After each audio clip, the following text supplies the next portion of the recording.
Good morning, Squeenuts, and once again, I did not record all week. Yeah, happy Sunday, the day you're supposed to see this. Um, it has been a long week. So I'll give you a quick recap of said week.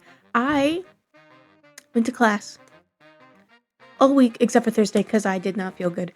Um, and then I went to more class, and I stayed after, and I am opening this coffee over a trash can. Currently, it's been a long week.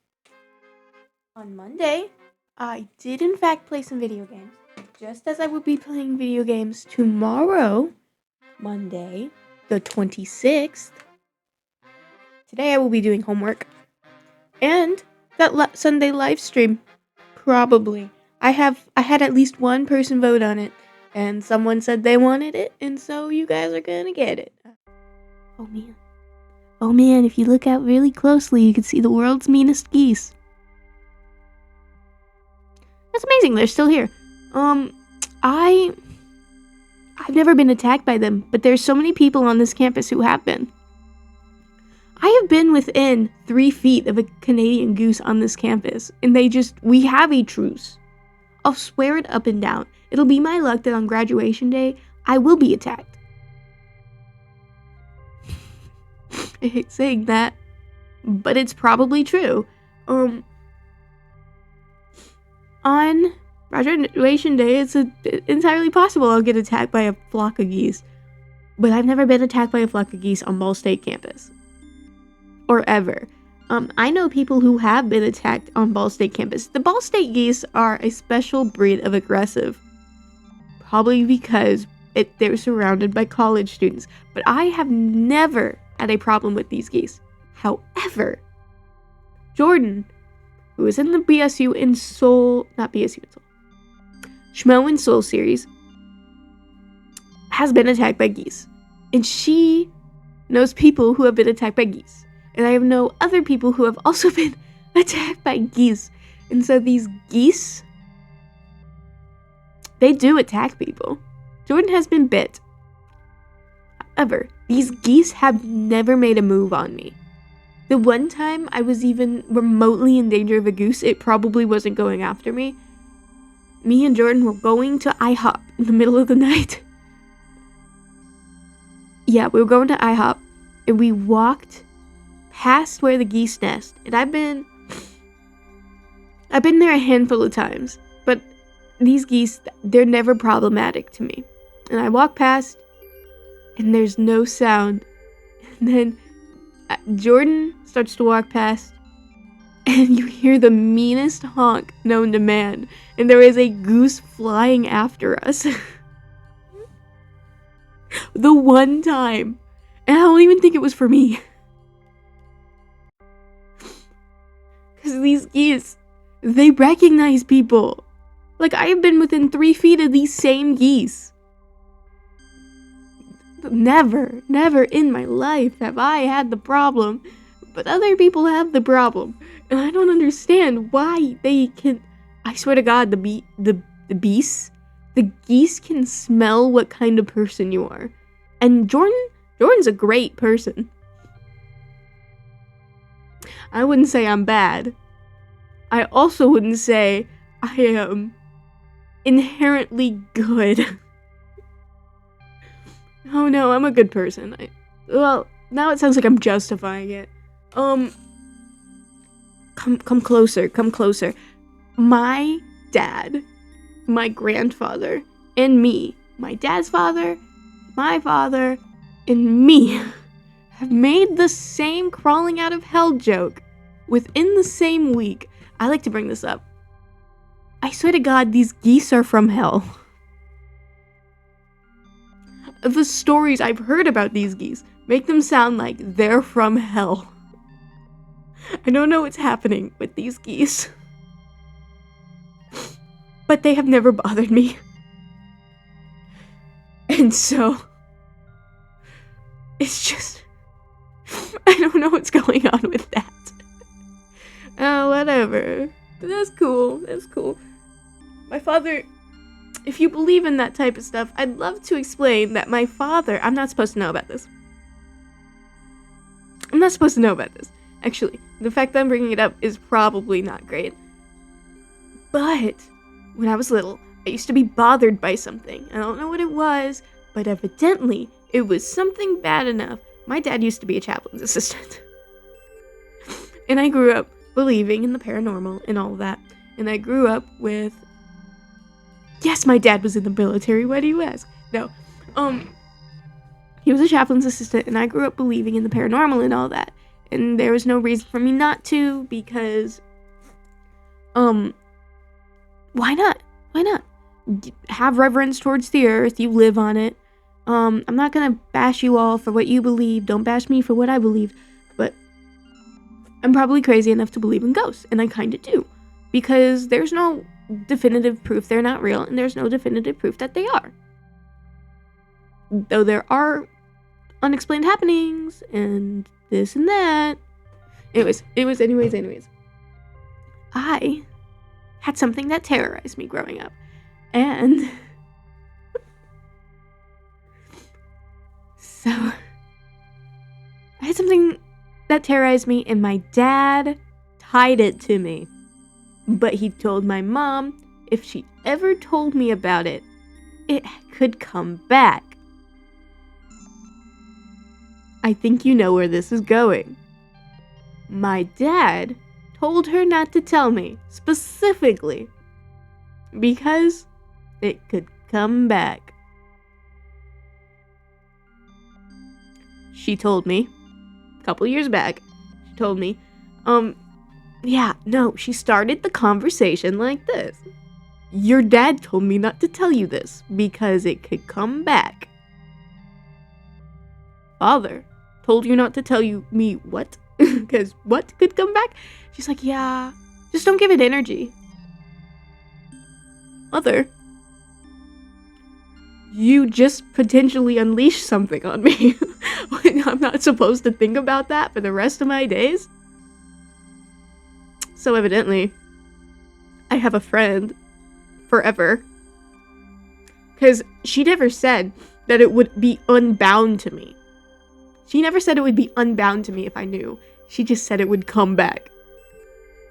What the fuck does that mean? So either I have a forever friend or not. But I live in Northwest Indiana, and there's a phenomenon. I have friends who have seen it. Friends who have lived on different parts of Lake Station, Indiana. If you don't know where that is, look it up. It's a phenomenon, and all of us have seen it, including my cousin. There's a thing in the woods. There's a thing in the woods and roams around the town and gets in the houses, evidently. And you'll see it out of the corner of your eye, and you'll do a double take, and it'll be gone. Like, you'll see it in a busy street or in your room, and then you double take, and it's gone. I like to refer to it lovingly as the hooded figure. I don't know what that is. I don't know how we got into ghost stories. But you're gonna hear all about them now. Yippee! Instead of doing my dishes, you get ghost stories. Love you guys. Ooh. So yeah, one time I saw this figure. Okay, so I was dumb. I was like in high school, I think. It was like either late middle school, early high school. And I stopped going to the woods after one of these.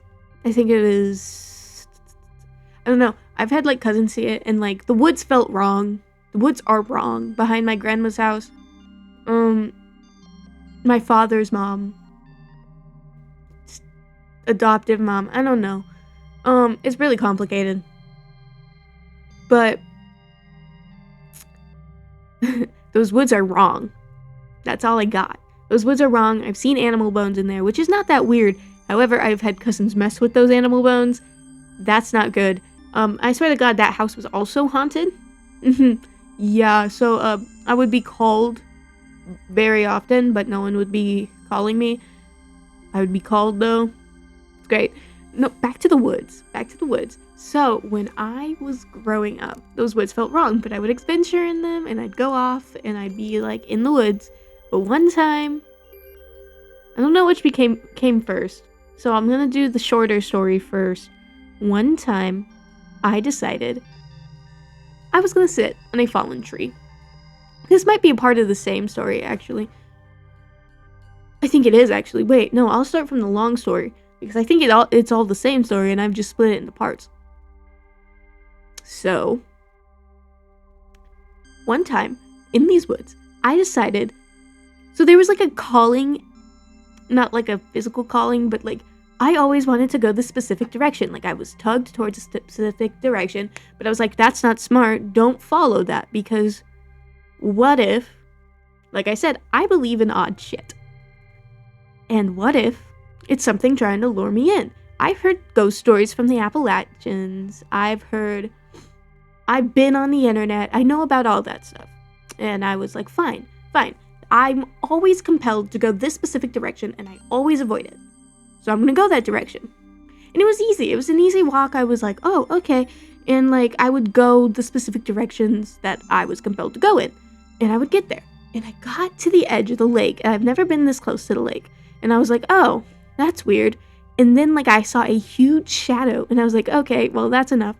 And, like, it wasn't, like, a tree shadow because it came out of nowhere and then it was gone. And I was like, okay, well, that's not right. And I was like, I'm leaving. I'm done with this. And so I decided I was going to turn around and I was going to go back to the house because it was wrong. It was just wrong, okay? Everything about it felt wrong. And then I had a really hard time getting back home because, like, evidently there was a lot of thorns on the way over, but I didn't have a problem with the thorns. In fact, I had a huge problem getting back and getting stuck on the thorns on my way back to the house. And it was just wrong. And then I kind of got lost. And then I was like, well, I'm never doing that again. And then the woods felt extra wrong. Like, it wanted me to go back. And I was like, I'm not going back. What are you talking about? You're fucking nuts, girl. And I was like, nope, not touching that. And so I decided, this might be a different story. It might be the same story, but it definitely takes place on my way back from the woods. I saw a really large broken tree. And I decided I wanted to sit on it. I wanted to go up on it and sit on it. Because I was outside, I was in the woods, I was going to have an adventure. It was huge, okay? So it was really big. Like, it was tall and it was big. And I could climb up on it.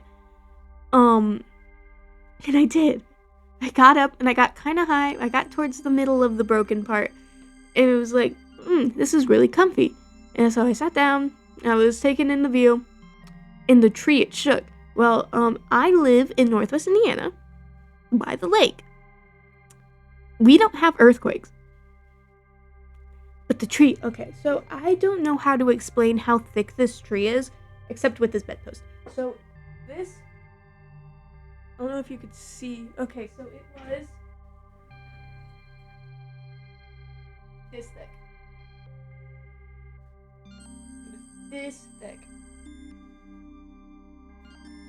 Maybe bigger.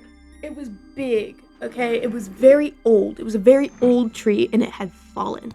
And I was sitting on it, and it shook. Not like it was turning shook, which would have been scarier because I would have fallen. No, it shook up and down. That's wrong. Your trees aren't supposed to do that. Your trees aren't supposed to do that, and I was not supposed to experience that. Isn't that great? Well, it spooked me a little bit, but I was like, okay, well, that's weird. And then out of the corner of my eye, the aforementioned cloaked figure makes his beautiful return. Yeah, that might have been the first time I, like, actually had a concept of him. Like, I've seen him on the edge of the woods, definitely, but he was, like, close. And being that close is wrong. And I left really fast. It might have been the same day, it might not have been. It was definitely on my way back from the woods one time, and I don't think I went back after that. So, I, experienced something in those woods, and it was wrong. So, yeah, the edge of those woods, it was welcoming in an unwelcoming way. So, don't go off the beaten path in the woods. Don't listen to that weird, compelling voice in your head that's like, no, you have to go that way. That might not be you. Anyways, yeah. So, those woods are something. We did find a weird trove of things one time, but you don't touch that. I also wandered into a cul-de-sac through those woods. But it was like the cul-de-sac down the street. Fairly decent woods, but they're knocking it down to like... They're knocking it down to like, They're not... I lost my train of thought. Oh, build more houses. That's what they're doing. They're building more houses. They're urban planning. Which is not great. But, you know, that hooded figure is something that, like, I know of a bunch of residents in Lake Station seeing. I have a friend who saw it. My cousin saw it in our house one time, though. She, like, sees it in our, like, there's, like, a little patch of woods between my house and the neighbors, and she's seen it in there, and I've seen it in there. I probably sound crazy. That's okay. However, there was another time. Okay, so I know I was younger in this story. I was younger, but it was wrong. It was like a weird dream. Like, I don't forget it. It's like how I have this weird irrational fear of really fast things and really bright things and really dim things and really slow things. It's like a really weird irrational fear. It's like the banana thing, except it's a little deeper because I had a nightmare one time about it when I was in like 5. When I was 5. And there's no explanation for why I remember it so good, but I guess we all have like that one weird dream we remember from when we were kids. But it was like really vivid. It wasn't like, it was, I can't admit, I had never seen Dumbo at that point. So there was nothing about that influencing me. Like I had never seen Dumbo until I moved into Indiana and this dream was in Colorado. So at least I'm aware. It was a weird dream, and it freaks me out thinking about it. But when I was in 5th or 6th grade, I had a really bad dream, and it sticks with me because of what happens at the end. And this was before my mom told me all about that shit about me having something bound to me. Thank you, Mother. That's so sweet of you. I had this dream, and I was floating in a dark expanse. You think those would end well, but they never do. I was floating in a dark expanse, and then I saw a light in the distance, and I drifted towards it. And so, I did that, and there was like weird whispering and weird chanting. And I get closer, and it's my dad and some man at a table with candles and I think a tablecloth. I think it was white. I'm not sure. Because what gets me is I kept drifting closer and the whispering got louder. And it wasn't a whisper. It was just full on, Alex, wake up. Over and over again, actually. And I like got really close. And I think it was close, like super close to my dad. And like I was like right at the edge of the table. Like I was against the table. And like he looked me in the face and said, Alex, wake up. And I did. Hi, Charlotte. And I did, which is, you know, not that spooky. That's okay. Except when I opened my eyes, there was something staring at me. And, I was awake. I know this because I was awake for another hour with my eyes shut, having a panic attack. I can describe the face, though. If any of you know what it is, I can describe the face. I will not draw it, because describing it is enough. So it was a white face with huge eyes and a huge smile. No nose. It was just a flat face with a lot of teeth. Lots of sharp teeth. I think the eyes might have been yellow, but it was not right. It wasn't fun. It was not a good smile. It was definitely not good. And it freaks me out to this day, actually. So I immediately shut my eyes again, and I think I woke up around 3 a.m. because I was up all day after that, and I had a hard time sleeping after that too. Except I sleep really well, usually. And It might have kickstarted my paranoia problems, actually. But, sometimes you have a weird dream about something, and you have a weird dream about a weird demon, and suddenly everything kickstarts into place. Nah, so evidently, I've been having the time of my life with these things my whole life. No, I actually had a doll I got for Christmas one time, and it used to scare the shit out of me. I was, in kindergarten, which is not that unusual, except the doll was really old. It was really, really old. It had, that weird discolored stuffing, and, it was, that cut-up stuffing stuff, and, it was in, that baby doll body, and it had hard hands and a hard head and hard feet, but the rest of the body was soft. And the stuffing on the inside, though, that's what gets me. It was yellowy and old and cut up pieces of foam. It was weird. And ow, my shoulder. It was weird. And I was oh. And I didn't have a problem, but I do remember I was terrified of the doll, and I would lock it in my closet, and I would wake up with it outside my closet. I never played with it. And one time I woke up and it was in my room, torn apart. Something tore it apart. I think it was the dog. But it really scared me. I was scared of that doll. Terrified of it. And my parents' room, I think it was down the hall. Okay, some of these memories are hazy, but these really spooky ones are not.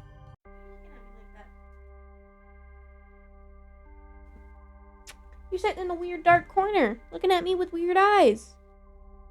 You look like you're seeing shit. Charlotte. Ma'am? What the fuck are you looking at?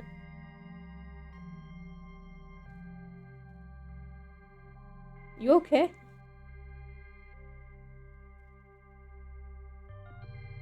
Girl? Excuse me? You're not even looking at me.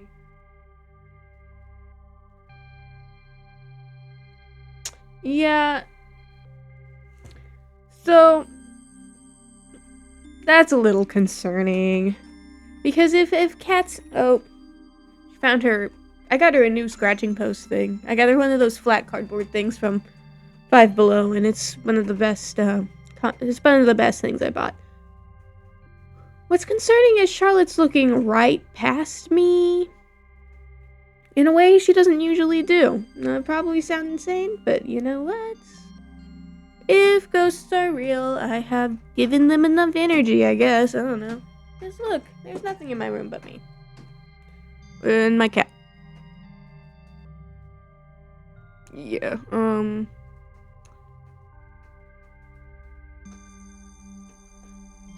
probably just being paranoid. Anyways, thanks for listening to my spooky ghost stories. Ooh. Yeah, if any of this rings a bell to you, comment down below and tell me all about it. Tell me about your experiences.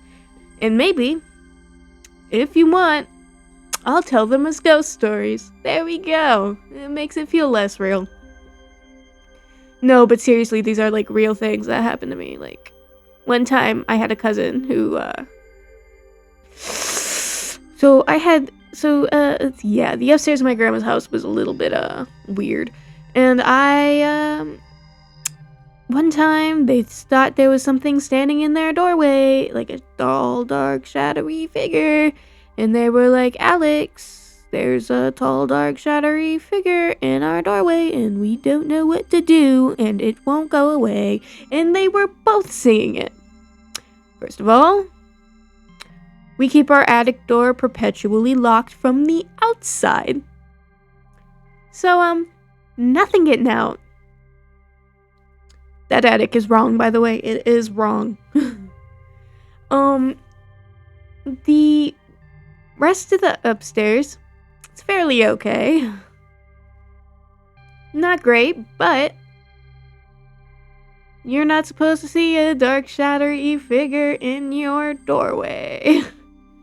And, when you're freaked out by some stuff, you do a little bit of research, and I know of a silly little rune that's just ooh, well, this signifies protection. And I was like, well, it could make them feel better, because, they're seeing a dark shadowy figure in their doorway. What am I supposed to do about that? And so, these, children are... Okay, first of all, I'm not tall. It could not have been me. So don't be in the comment section being like, oh, it was her. No. No, because they woke me up. And I'm not tall. I'm like 5 foot. 5'1", 5'1.75", 5'2". I'm short, okay? I'll admit it. I'm short. Tall, dark, shadowy man figure. I didn't say. Tall, dark, shadowy figure in your doorway does not go with short and stout teenage girl. I have always had fairly long hair too, so they would probably have seen the hair. Which is funny, because tall, dark, shadowy figure in the doorway. Seen by 2 of my cousins. Yeah, no, the upstairs was wrong. That attic was extra wrong. Beautiful. Nah, so my grandma definitely didn't believe in ghosts, though. There was doorways where there was definitely something standing there, but you had to go through it or else your grandmother would yell at you for making things up. The one time I did hit my head really hard in that house and I thought I was going to vomit and pass out because I hit my head so hard, and she yelled at me and told me I was being a hypochondriac, and all of a sudden I repressed that pain. And it's entirely possible I gave myself a concussion though. I did hit my head really hard. Like, it was really hard. Like there was a large thump and we all stopped playing for a second. We all stopped and like silently sat there for a second. Like 4th grade Alex was a monster. Oh, I was a beast. I took some shit. I could take it. I can't anymore. But, you know, paper cut sends me over the moon.